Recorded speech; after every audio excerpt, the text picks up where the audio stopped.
The first snow covered the ground outside, the deep and roomy cave your tribe made its winter home. At the entrance, the mouth opened wide and tall. Small adobe homes lined the walls, doors covered in skins. A fire burned in the entrance. Deep inside, the fathers soaked in a hot pool and laughed and joked about the day's hunt. The mothers butchered elk, cooking a large flank over the fire, and warmed herbs and roots. The dogs of your tribe followed the mothers or sat next to the pool an arm's length away from the fathers. The little Hannah dogs sat with the children and the grandmothers and grandfathers of the tribe. You had a little Hannah dog in your lap, curled up, sleeping quietly. Elise sat behind you, her back pressed against yours, supporting each other as you reclined. Great-grandmother Hester started a small fire near the painted wall. The first snow has touched the ground, she smiled. Gather, children. It's time for us to speak of spirits and those who came before us. You and Elise gathered yourselves and inched closer to the great-grandmother Hester.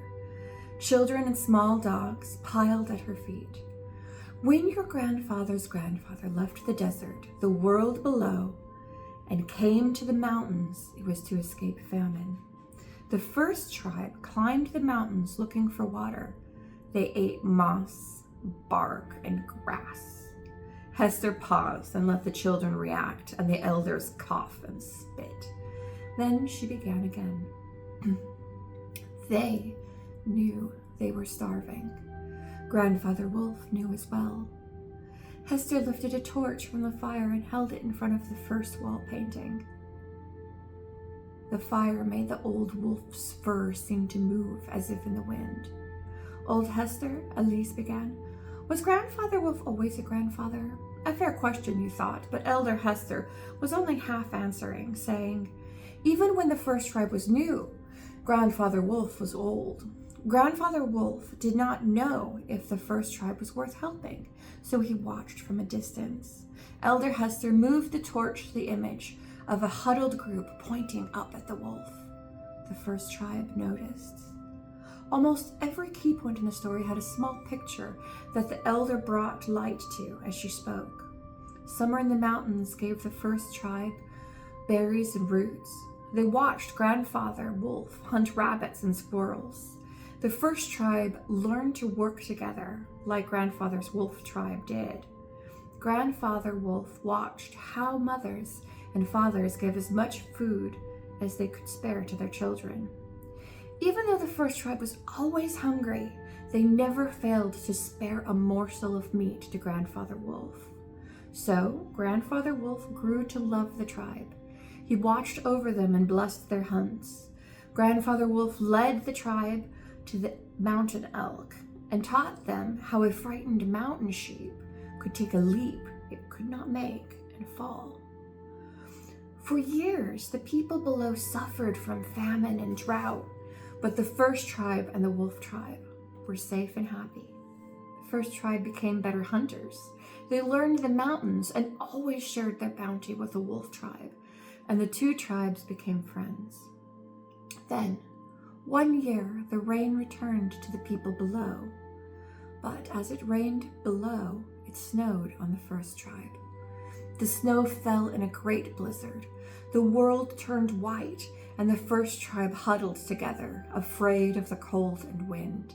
They climbed to the first den, the home of the wolf tribe, and asked for shelter. Grandfather Wolf considered. He was afraid for his tribe. As you know, every night a wolf must walk in the spirit world, but the snow was falling fast and no wolf could cross over if a man watched. The first tribe did not know this, and Grandfather Wolf could not tell them because they had not yet learned to listen. If a wolf fails to cross even one night, they can never cross again. And what was a wolf that could not walk in the other world? But Grandfather Wolf loved the first tribe, and the wolf tribe agreed. They would give up their link to the other world and live with the first tribe. That was how the wolf tribe became dogs and the members of the first tribe. Over many years, the first dogs became the dogs that we have today, our hardy and large pack dogs, our hunting dogs, and even our little Hannah dogs. So I haven't been here for a while because I wrote a book. This is a tangential short story to it, but I'm going to start reading the book chapter by chapter, and I hope you all enjoy it. Right now it's available on Amazon.